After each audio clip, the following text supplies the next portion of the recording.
Today we're going to start section 3.5, which is multiplication and division algorithms. We also have some mental estimation in this section. We won't get there today. But to start with, we're going to talk a little bit about multiplication when it involves exponents. So to start with exponents, a to the n is a times a times a times a all these times for a rational number a. A is called the base, and the n is called the exponent. And there are n of these a's here. All right, who has had proportional and statistical reasoning? Okay, so what I'm showing you in this is sort of an abbreviated version of what you get a fuller version of in there. But we're going to go through 4 basic properties of exponents, and then I'm going to sort of justify for you why they're true, why they work. They aren't like really proofs, but they're justifications. And then we're going to use them at face value. So my justifications are not what I want you to like show on every single step of the problem. That's not necessary.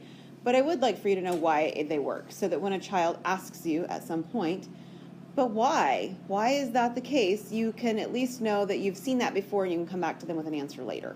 Okay? So the first property of exponents talks about what happens when we have a raised to a power multiplied by the same a raised to a power. And does anybody remember what you do to simplify or combine those pieces together? You add, what do you specifically do you add, Michaela? Do you remember? Yeah, m and n, the exponents. And again, I'm going to justify for you why that's happening here in a little bit. The second one, if when you multiply the same base to powers, you end up adding the powers, or the exponents, when you divide them, what would you expect to have happen? You would subtract them, right? So this is a to the m minus n. When you have a power raised to another power, a to the m to the n, what are we going to do with those exponents? We do multiply them.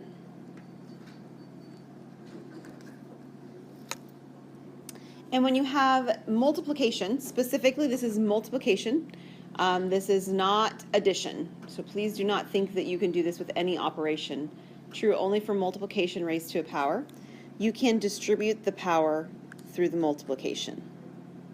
A to the m, b to the m. Does not work for addition or subtraction. It does in fact work for division, but we aren't working with rational numbers. We're only working with whole numbers, so we don't have to worry about that today.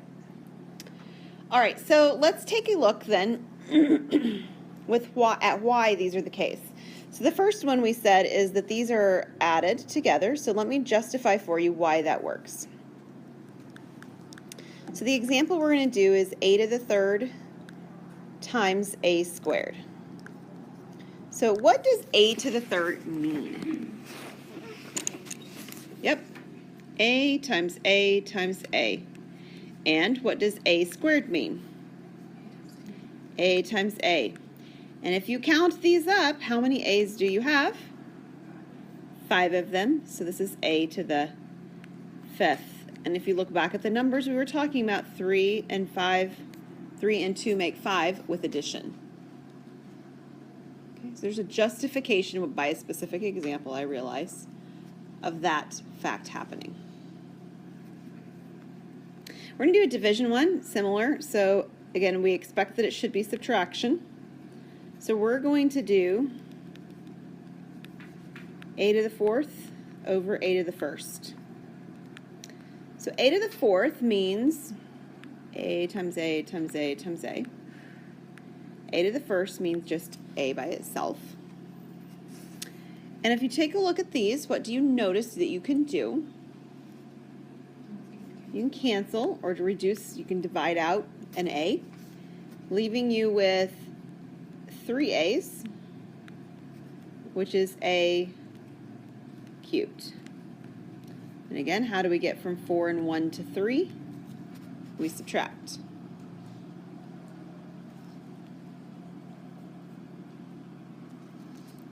All right, the third one, we said we multiply. So, an example, a to the 3rd squared. So this feels similar to the first one I did on number 1. I've got an a to the 3, I've got a squared in it, all those pieces are the same. But take a look and tell me, how does 3 really differ from 1?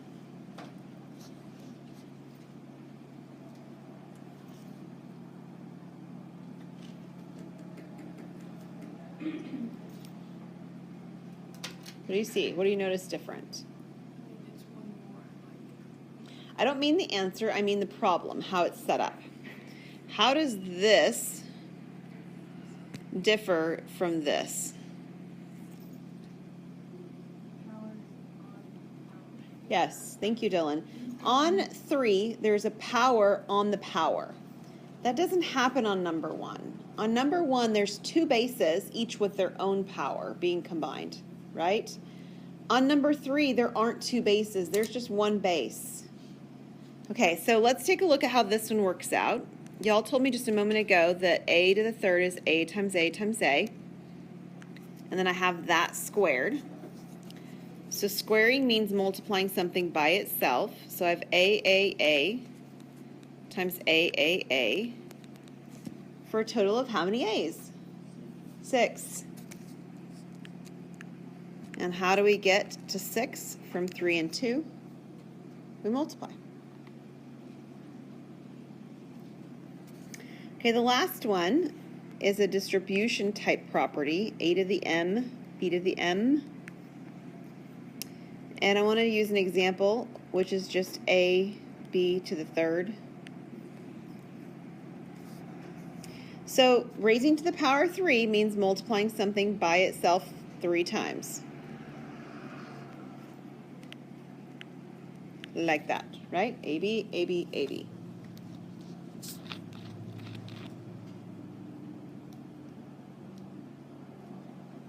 But one of the things that we have learned earlier in this chapter is that multiplication is both commutative, which means you can change orders of the values around, and it's associative, which means you can regroup parentheses as you so desire. So if I use those 2 properties and I regroup and move around parentheses, I will have 3 a's and then 3 b's, which is a cubed b cubed.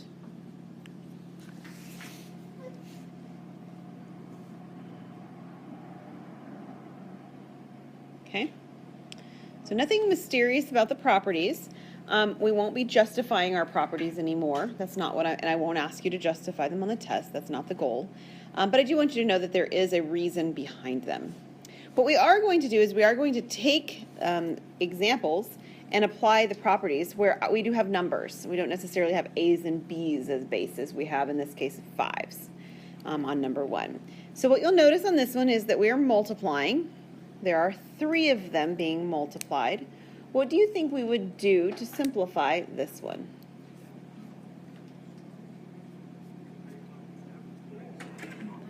Yeah, what am I going to add, Michaela? Yeah, the exponents, right? The 10, the 2, and the 4. Sometimes students are tempted to write 5 times 5 or something like that when we do that. It's the same base. Remember, 5 to the 10 means there's already 10 5's. And then there's 2 5's. And then there's 4 5's for a total of how many 5's? 16. Okay, so there's just one 5 written, power 16. On part B, we have something weird going on. Can you identify for me what is sort of weird about this one compared to part A? Bases aren't the same.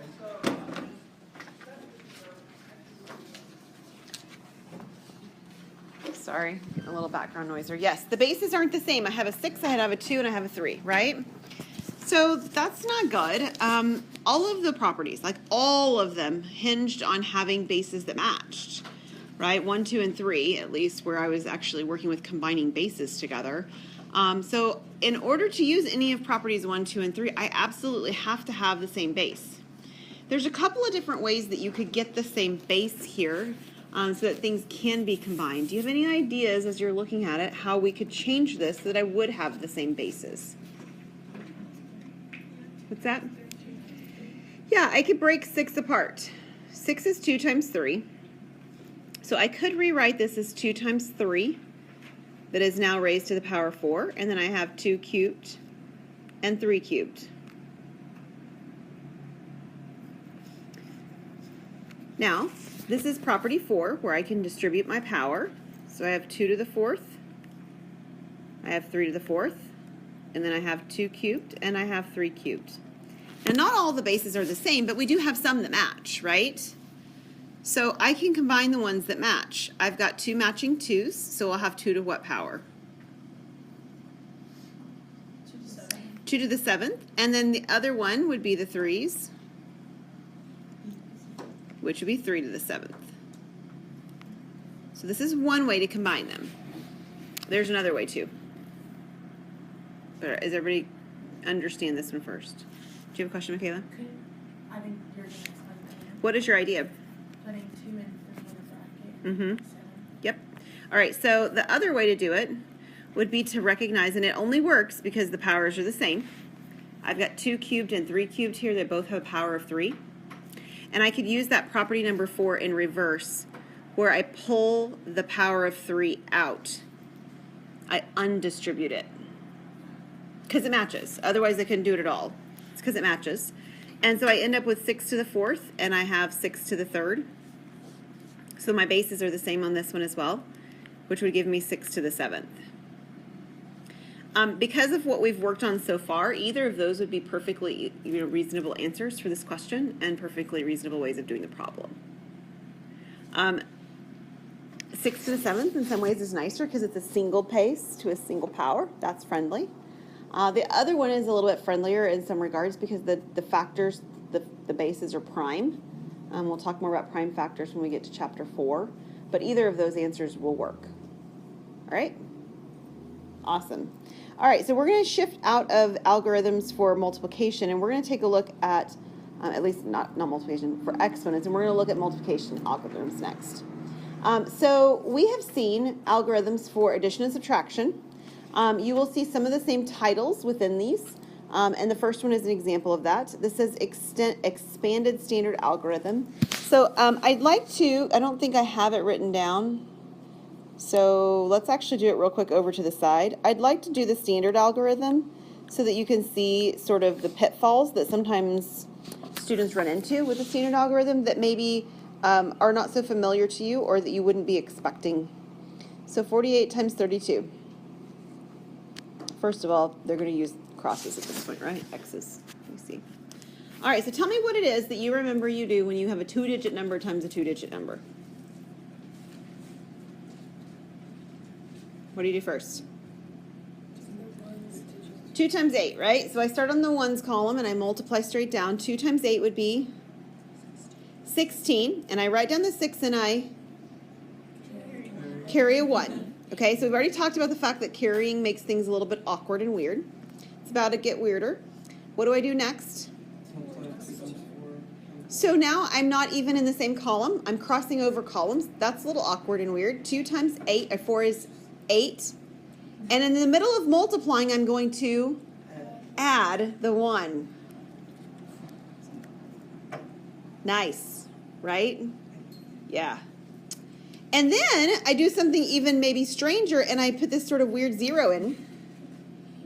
It's a magic 0. It just shows up out of nowhere.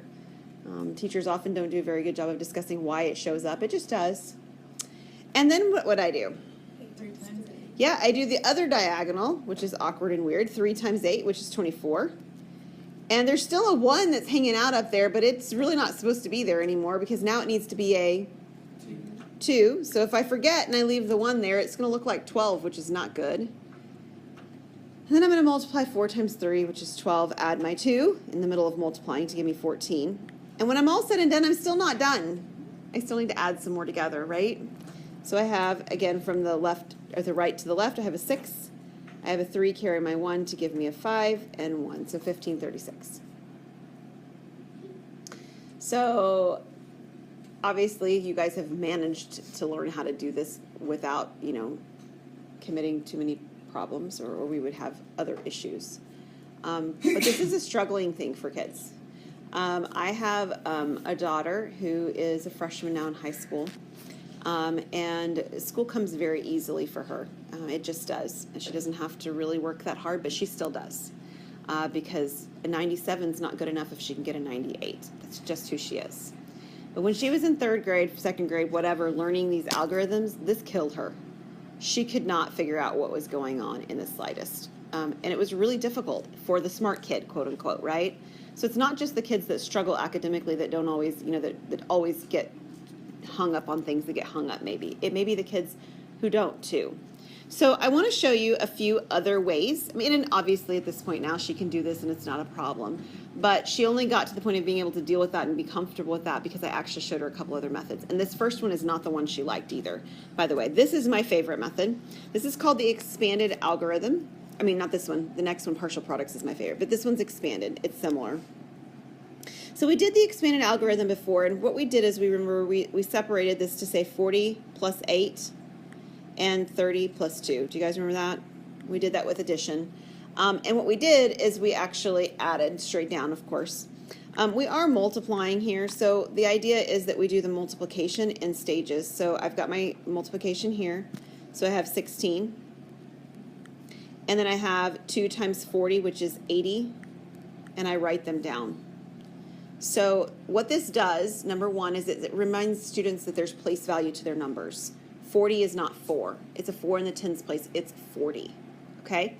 The other thing that it does is it isolates the multiplication that you're doing from the addition that you're doing instead of mixing those two things up. It also gives just cause for why there's this weird 0 that shows up.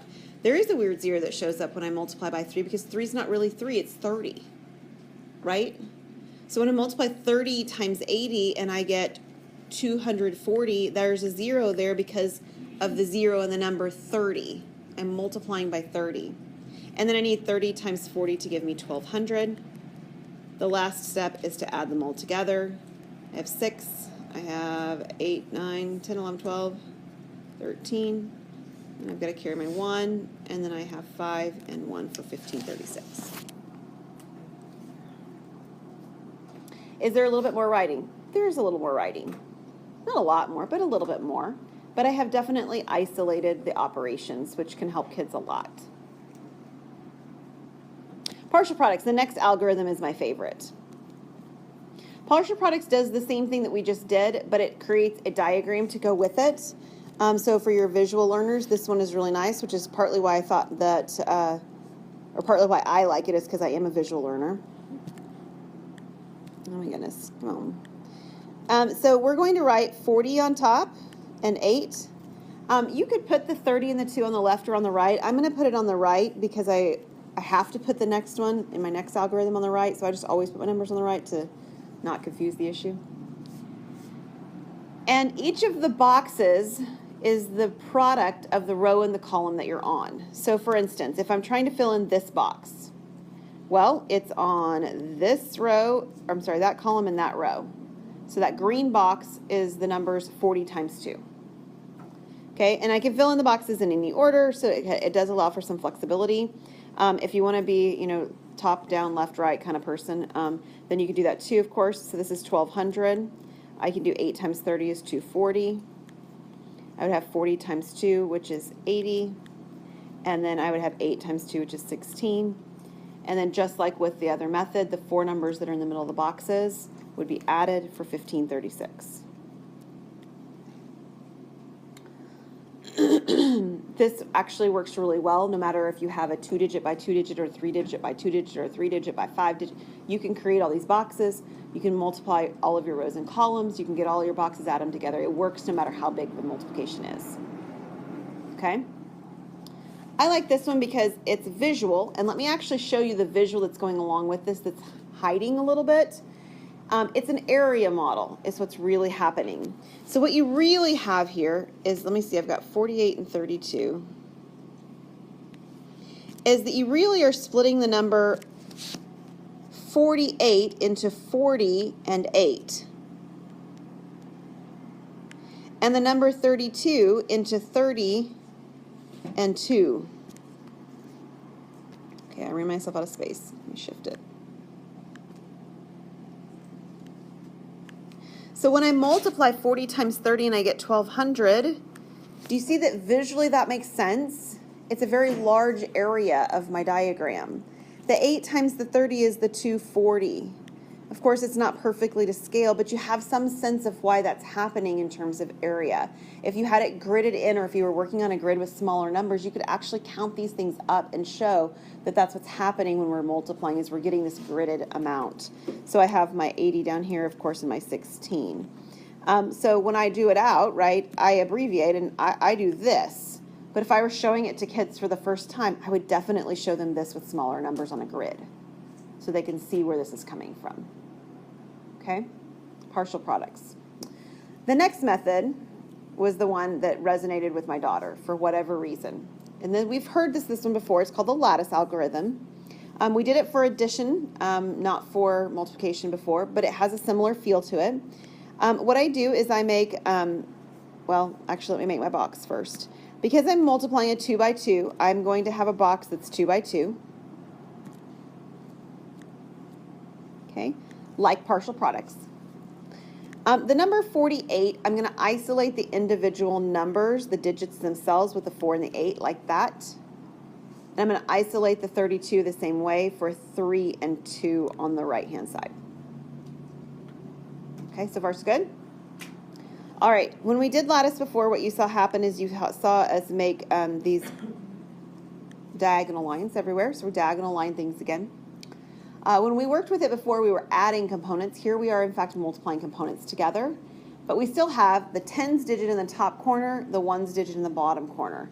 And you can do any of the boxes in any order you'd like. So if I'm wanting to do the first box, it would be 4 times 3, which is 12.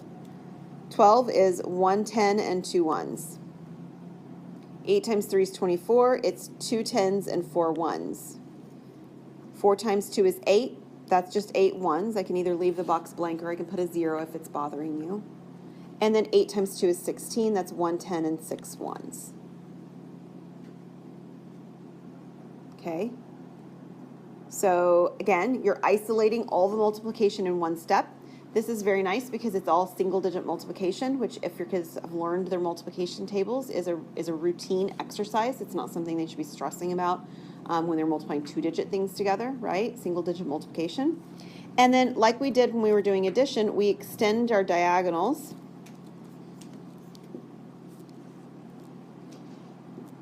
And we add along them. Okay, so we start in the bottom corner. That's 6.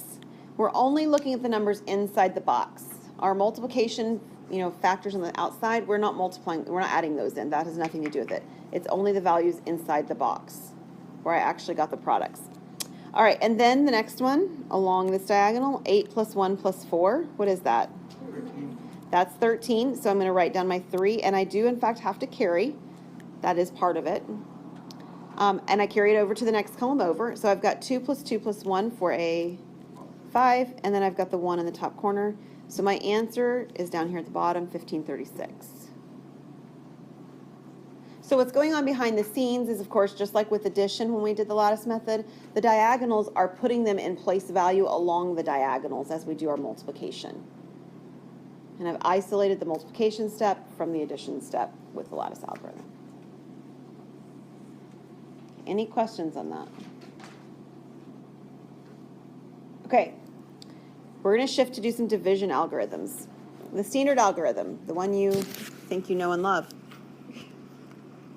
So one of the problems, I don't want to say problems, but one of the facts about division is that it's really a whole lot easier if you know your multiplication tables, right? And so I mentioned to you, I don't know if it was last time or the time before, that my 10-year-old daughter was doing okay for the most part until she got to division, and it became very obvious that the multiplication facts really weren't down, and she could not divide for anything because she didn't know her multiplication tables. And part of that's happening simply because multiplication and division, of course, are reciprocal operations. They're inverses of each other. The other reason that's happening is because the standard algorithm forces it to happen. So let's actually think about what happens when we do standard algorithm with division. So 623, and we divide by 5. So what's the first step in the division algorithm, the standard one you know and love? You usually ask yourself a question. Right, how many 5s go into 6? Or how many times does 5 go into 6? Something like that. And of course your answer is 1. And then you say 1 times 5 is 5. You write it down. And then you subtract.